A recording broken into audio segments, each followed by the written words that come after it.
Assalamualaikum warahmatullahi wabarakatuh. Jadi kali ini bahas soal intrain ya. Mengapa kok kalau intrain bubut sendiri itu bisa beda hasilnya dari kalau beli paketan. Nah, ini berdasarkan yang penulis tahu ya, karena yang namanya bubut-bubutan, ganti piston, ganti silinder, itu ilmunya sangat-sangat dalam.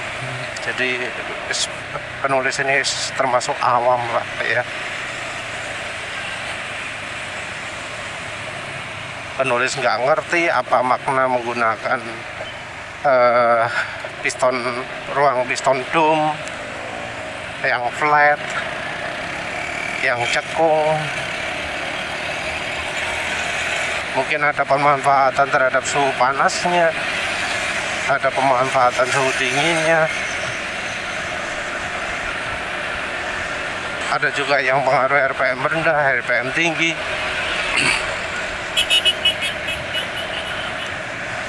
Yang masalah itu kan karena yang namanya modifikasi seputar mesin itu kebanyakan difokuskan untuk balapan. Yang jadi masalah itu kan karena kebanyakan modif seputaran mesin itu sebagian besar difokuskan untuk balapan. Jadi jarang sekali modif butuh untuk tenaga RPM rendah atau untuk irit. Biasanya juga dari bengkelnya juga fokusnya ke tenaga puncak atau tenaga di RPM tinggi atau top speed. Nah, tentu ini fokusnya beda-beda ya. Kalau yang fokus tenaga puncak juga bakal beda antara mesin dyno 1 dengan mesin dyno lain. Karena misalnya mesin dyno Axis tenaga puncaknya mesti RPM tinggi. Mesin dyno Sport Easy, dyno Jet itu di RPM menengah. Kalau BRT di RPM rendah malah. Nah, untuk menghasilkan tenaga paling besar ini ya caranya juga beda-beda. Soal yang pakai saluran intake di bolong-bolong dibentuk pola golf gitu, itu juga ya bisa jadi perdebatan sendiri, karena ya itu kan tujuannya adalah untuk kecepatan tinggi. Untuk kecepatan tinggi sekalipun ya belum tentu cocok ya kalau misalnya dibuat di sirkuit, karena ya kecepatan tingginya cuma beberapa saat misalnya ya. Lainnya mid-ring ya beda lagi. Kita ngomong motor matic tentunya ya. Karena kalau motor laki mau difokuskan di satu RPM tertentu itu masih bisa dimaafkan, karena ya tinggal dari orangnya yang bisa memanfaatkan atau tidak. Yang namanya modifikasi mesin itu juga sistemnya klop-klopan ya. Jadi merupakan kombinasi banyak faktor yang membuat tenaganya muncul di RPM sekian. Yang bikin hasil tuningan bengkel satu bengkel lain beda ya terutama dari itu ya. Optimasi masing-masing titiknya. Optimasi udara masuknya, optimasi udara keluarnya, ukuran noken as.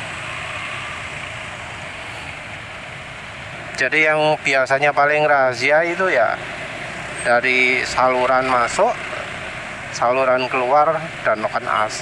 Karena noken as itu fungsinya sangat penting untuk ya menentukan debit udara masuk, terutama karena noken as itu biasanya fix ya, nggak bisa dirubah-rubah.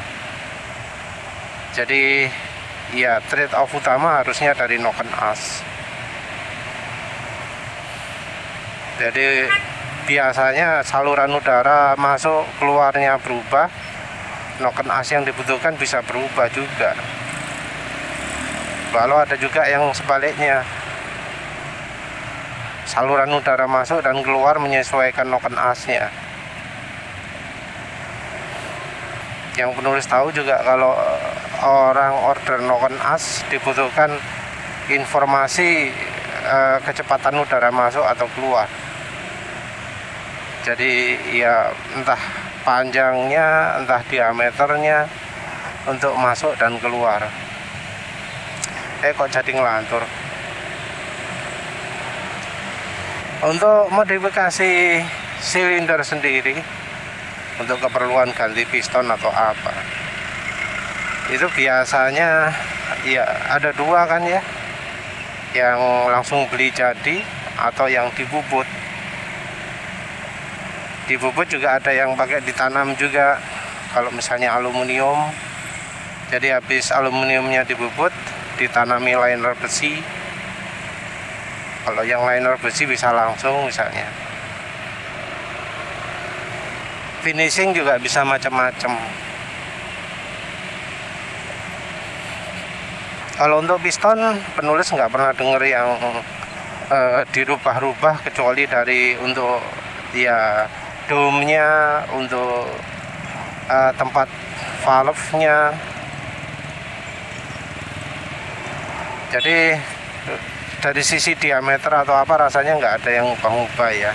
Biasanya tetap apa adanya, cuma dipangkas bagian atasnya aja ya.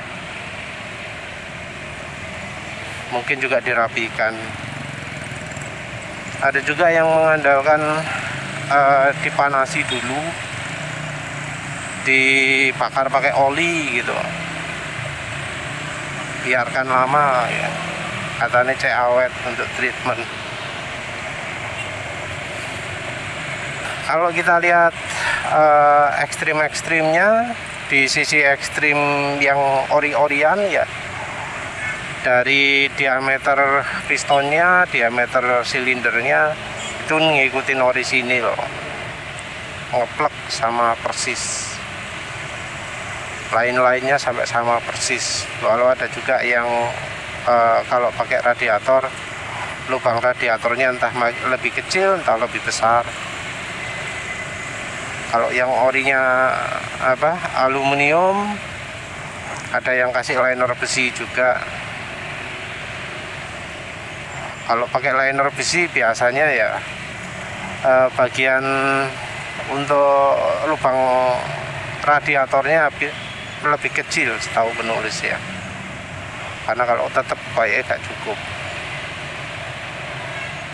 Kalau tetap juga bakal resiko kulannya masuk ruang bakar atau ya bocoran ruang bakar masuk ke kulan ya, kalau nggak salah seperti itu ya.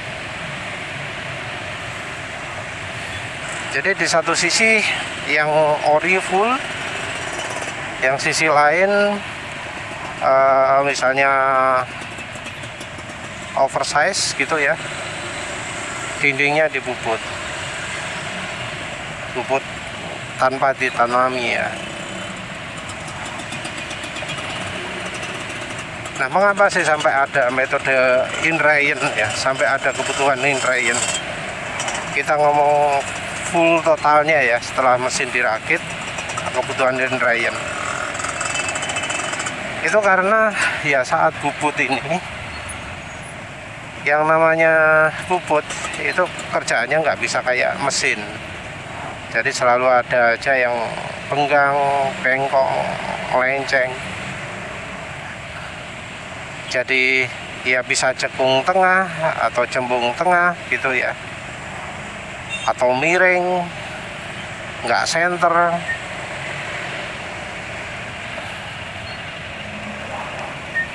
Ya tentu dari pihak bubutnya berusaha sebaik mungkin untuk membuat posisi ada di tengah. Tapi ya ngukur-ngukur bisa aja melenceng 1 mili, setengah mili, itu ya mungkin terjadi lah. Nah, bentuk piston sendiri juga kadang ada yang nggak bunder ya. ada yang semi lonjong gitu ya, itu juga bisa jadi problem ya, buat bundar sendiri sesuatu yang sulit. Jadi mungkin ada satu sisi yang benjol atau pesok gitu ya, pokoknya nggak bisa bulat sempurna. Nah, kelemahan bubut itu ya seperti itu. Bubut sendiri ya tentu kualitasnya macam-macam, hasilnya macam-macam, variasinya juga sangat besar. Nah, karena banyaknya variasi ini ya, jadi ada kebutuhan untuk indrayant ya, karena kalau nggak di indrayant maka piston bisa macet. Kalau piston macet itu ya bisa merembet ya, karena gerakan piston macet itu ya, selagi mesin bergerak ya bisa ngantem bagian lainnya. Kalau parah ya jebol kerangkisnya. Dan rasanya ada yang sampai mengalami seperti itu, mengalami kerangkis jebol karena pistonnya macet. Untuk mengatasi piston macet ini ya sebenarnya ada juga dari sisi oli ya, nyari oli yang bisa memperlicin, bisa mengurangi gesekan langsung logam dengan logam, tapi tidak terlalu baik, tidak terlalu sip. Karena kalau terlalu sip, permukaannya jadi nggak bisa diratakan pada saat waktu indrayant. Jadi permukaannya yang nggak sempurna jadi tetap nggak sempurna. Padahal salah satu tujuan indrayant adalah untuk menyempurnakan permukaan hasil bubutan itu. Oleh karena itu ya, namanya indrayant jadi butuh ada tahap-tahap, mulai dari digerakkan pakai tangan sampai dengan kemudian dijalankan mesinnya sampai RPM rendah, akhirnya kemudian RPM tinggi. Ada yang kemudian menggunakan alat khusus sehingga mesin tidak nyala, tapi digerakkan dengan dinamo lah kasarannya, yang bisa diatur kecepatannya. Pertama pelan dulu, terus makin lama makin kencang. Nah, kalau yang metode lain-lainnya nggak begitu butuh ya, nggak begitu butuh dalam artian ya kadang tetap butuh, terutama untuk yang piston dan silinder nggak sepaket, atau bagian linernya itu dibuat beda gitu ya. Atau kalau konsumennya minta toleransinya dibuat sangat kecil. Jadi kalau katanya ya, kalau silindernya aluminium, pistonnya forging, itu toleransi yang aman itu adalah 0,6 mm kalau nggak salah. Ada yang konsumen nggak mau seperti itu, maunya 0,4 atau 0,2 bahkan. Ini jelas terlalu rapat. Nah, kalau yang model begini nih ya butuh indrayant. Indrayantnya usahanya ya gimana caranya kalau gapnya rapet tapi nggak macet. Tentu bakal ada penyesuaian baik dari pistonnya ataupun silindernya, sehingga ya bisa tetap lancar muternya ya. Nanti kalau sudah panas juga nggak sampai macet juga. Jadi biasanya kalau dingin normal gitu ya, kalau mesin panas bisa macet. Nah, itu yang berusaha dicegah juga. Oleh karena itu kalau untuk awal-awal ya, biasanya ada juga yang sampai disiram air. Jadi mesin dinyalakan dalam kondisi air diguyurkan terus-menerus ke headnya, ke silindernya. Jadi pendinginannya langsung air diguyur, sudah nggak mengandalkan radiator lagi. Ya mungkin ada juga ya yang mengandalkan sampai radiatornya pun itu dicopot terus diganti dengan air mengalir, mestinya ada juga itu. Jadi kalau yang pendingin udara langsungan gitu dari luar, kalau yang pendingin pakai radiator dari dalam juga. Nah yang terakhir itu adalah yang kalau yang ori-orian semua, capnya ori, ukuran pistonnya ori, ukuran silindernya ori, itu biasanya langsung dipakai juga bisa. Ya tentu ya, kalau mesin habis dibongkar, lebih amannya jangan langsung digeber, karena kadang ada yang ketinggalan di dalamnya. Kadang juga ada ya misalnya lem gasketnya dari sisa amplasannya yang belum begitu bersih, ya banyak lain-lain lah ya.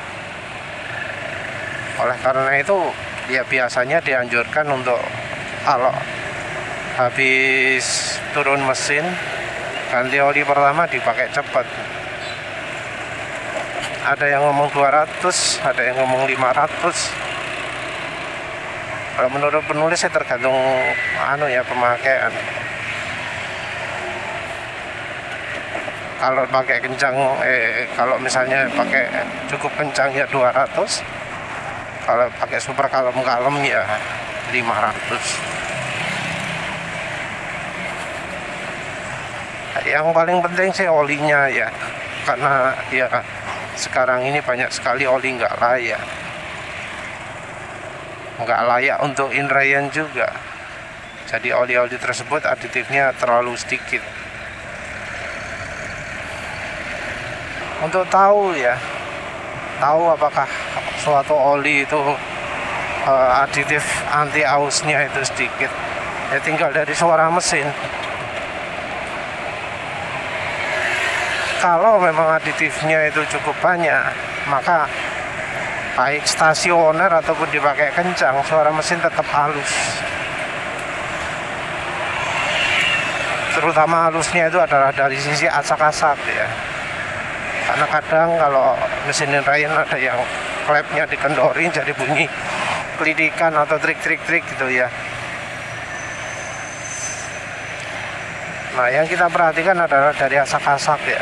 Asak-asak yaitu suara antara logam dengan logam saling beradu, atau gampangannya seperti kalau kita ngamplas logam. Kalau nggak bisa gambarkan juga ya, kalau kita ngamplas wajan lah, suaranya kayak opo. Jadi ya itu ya kebutuhan indrayan. Kalau ori-orian semua ya nggak terlalu butuh. Kalau sampai minta gapnya dikecilkan ya jadi lebih butuh. Kalau sampai dibubut sendiri ya silindernya ya sangat butuh. Mungkin dari pihak bengkelnya sudah melakukan, tapi ya nggak ada salahnya kita untuk ya jaga-jaga lah. Minim 1000 km pertama jangan dipakai kencang, atau 2000 km berikutnya. Dan tentu soal oli, baik yang dibubut sendiri ataupun yang pakai ori-orian, tetap harus yang memadai. Ya wis lah, itu saja. Terima kasih sudah menonton. Assalamualaikum warahmatullahi wabarakatuh.